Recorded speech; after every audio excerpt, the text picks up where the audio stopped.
Yesterday, this is the 7th of May 2012, Fornham Marina, Emsmouth. 1,000 people gathered to watch the boat named Collective Spirit launched. It's a boat we've made as part of the Boat Project, commissioned by Arts Council England for the 2012 Cultural Olympiad. It's a meeting of art and sport, of artists and boat builders. Lone Twin is a collaboration between myself and Greg Whelan. And for the boat project, we collaborated with sailor and boat builder Mark Cavell. And the last time I was here, I made a joke about Greg standing between myself and Mark, and if it was inappropriate to retell that joke again this evening. Okay, 12 years ago, on the 7th of May 2000, Lone Twin made a performance in Kongsvinger in Norway, where we walked around the town and met people all day.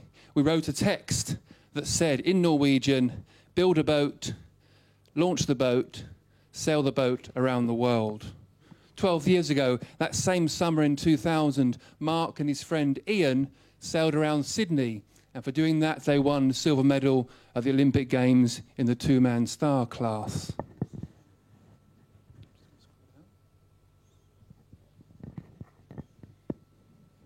"64 years ago, Eric Hinckley was a Boy Scout in Wembley at the opening ceremony of the 1948 London Games. This is the woggle that he wore on that occasion.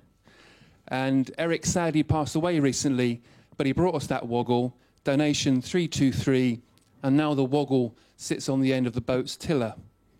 1 minute on the boat project. Okay, the boat project, we asked people to bring us wood, objects, pieces of wood, and then we asked that person to tell a story about the item. Here we are in Hastings, and we got some of the burnt Hastings pier. We told the people we were going to make a boat from those wooden items. 1,221 stories were heard and collected between February and August of 2011. All of life emerged: death, birth, travel, leisure, work, failures, achievement, sport, history, happy stories, sad stories. How did we meet the people?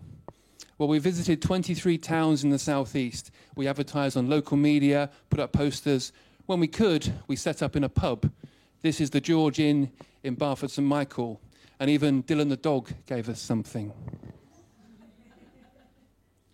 1758, the ship HMS Invincible sinks. 220 years later, fisherman turned diver Arthur Mack retrieved these items from the seabed. He brought them to us in Portsmouth.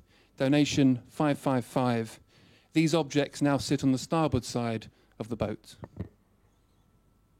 A few years ago, Andy Gibbs found this fishing reel behind a Guildford department store in a skip. It was Debenhams, apparently. They now sit on the port side of the boat. Tramps like us, baby, we were born to run. Last year, writer Susie Campbell sat down to write at this desk, and one of the legs broke.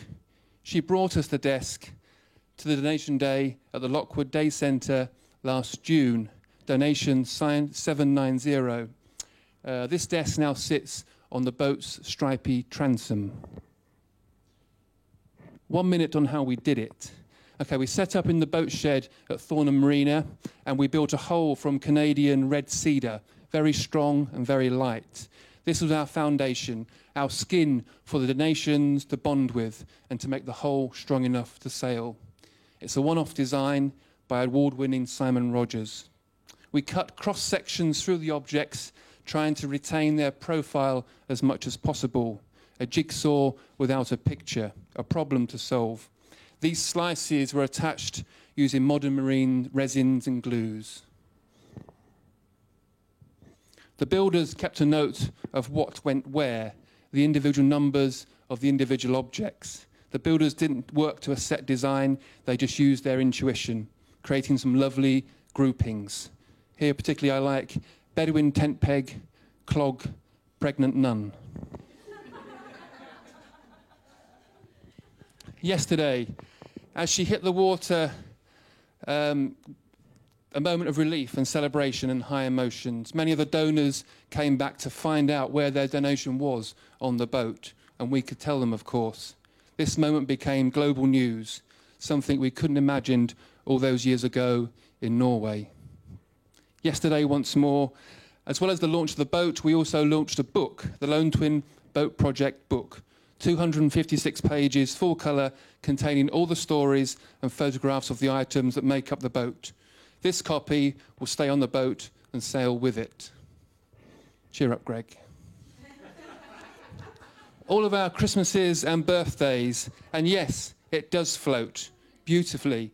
And you can imagine how Greg and I felt as we floated on a rib in Chichester Harbour and saw our idea skim past us at 20 knots. Where's the camera? Mark Covell, you're a genius.